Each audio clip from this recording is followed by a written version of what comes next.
Welcome to another science exploration.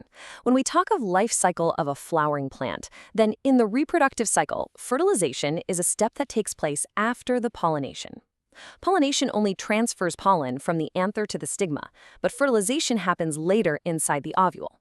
Today we will discuss about fertilization in a flowering plant, what it is, the different steps in the fertilization process in a plant, and in the end also understand why some fruits like mango has only one seed, but some fruits like watermelon can have multiple seeds. So please join me as we explore this important process in a plant's life cycle. What is fertilization? The magic moment. The pollen tube journey, a grand adventure.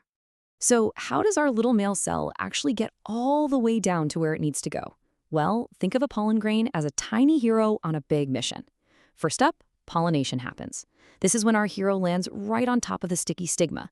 It's super sticky up there, which is great because it holds the pollen safely in place so it doesn't just blow away in the wind. After fueling up on some nutrients, our little hero doesn't just walk down, it actually builds its own tunnel. It starts growing a very thin, long tube called the pollen tube. This tube stretches and grows all the way down through the style. It acts just like a safe little elevator, carrying the male reproductive cells straight down toward the ovary, which is waiting at the very bottom of the flower. Inside the ovule, meeting the egg cell. Okay, now we're zooming way in, deep inside the flower's ovary, to a microscopic structure called the ovule. The pollen tube has finally reached its destination, and it delivers the male cell right to the doorstep of the female egg cell. And this is where the true magic of fertilization happens. The male cell steps out of the pollen tube and fuses completely with the egg cell. Together, they form a fertilized egg, which we call a zygote. So the absolutely crucial thing to remember here is that this single, tiny zygote is the very beginning of a new life. Over time, it's going to grow and develop into the baby plant that you'd eventually find sleeping inside a seed.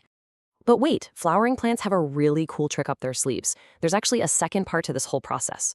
Remember how that pollen tube brought male cells down? Well, a second male cell joins up with some other cells inside the ovule.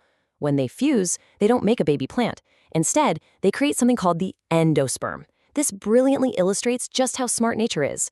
The endosperm is basically a built-in food store. Think of it like a little packed lunch for the growing baby plant embryo, because two different fusions are happening at the exact same time, one to make the baby plant and one to make its packed lunch. Scientists call this amazing event double fertilization.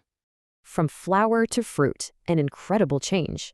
So after double fertilization is complete, the flower's main job is pretty much done, and it begins to go through an incredible transformation. The pretty petals, the sepals, the sticky stigma, and the stamens all dry up and fall off the plant. Why? Well, they just aren't needed anymore. With the petals gone, the base of the flower, the ovary, starts getting bigger and bigger. It swells up and literally grows into the fruit. So next time you're eating an apple or a berry, just remember, you're actually eating the grown-up ovary of a flower. This tasty fruit acts like a protective shield for the seeds growing inside. And what about those fertilized ovules? Well, each one hardens into a single seed, keeping that tiny baby plant and its packed lunch tucked safely inside, just waiting for the right soil and water to grow. Now this brings up a really fascinating question. Have you ever wondered why, when you bite into a big, juicy watermelon, you have to spit out dozens of little black seeds, but when you eat a delicious mango, there's only one giant seed right in the middle? Since both of these fruits started out as flowers that went through fertilization, why are their insides so different? Well, the secret lies entirely in how many ovules the flower had to begin with. You see, some flowers have ovaries that are just packed with many ovules. If pollen tubes find their way to lots of these ovules and fertilize them, then every single fertilized ovule becomes its own seed. That's exactly why fruits like watermelons, papayas, oranges, tomatoes, and guavas are loaded with seeds.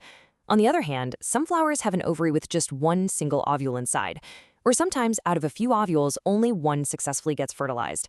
When that happens, the fruit that grows will only have one single seed inside. And that's exactly what happens with mangoes, avocados, peaches, and coconuts. So, let's bring it all together. This amazing journey starts with pollination, leads to the heroic growth of the pollen tube, and finishes with fertilization inside the ovule to create a zygote. From there, the flower completely transforms. The ovary swells into a delicious protective fruit, and the fertilized ovules become the seeds that will grow into tomorrow's plants. So, the next time you bite into a piece of fruit, ask yourself, how many ovules did this flower start with? If you find the video informative, please like and subscribe. Thanks.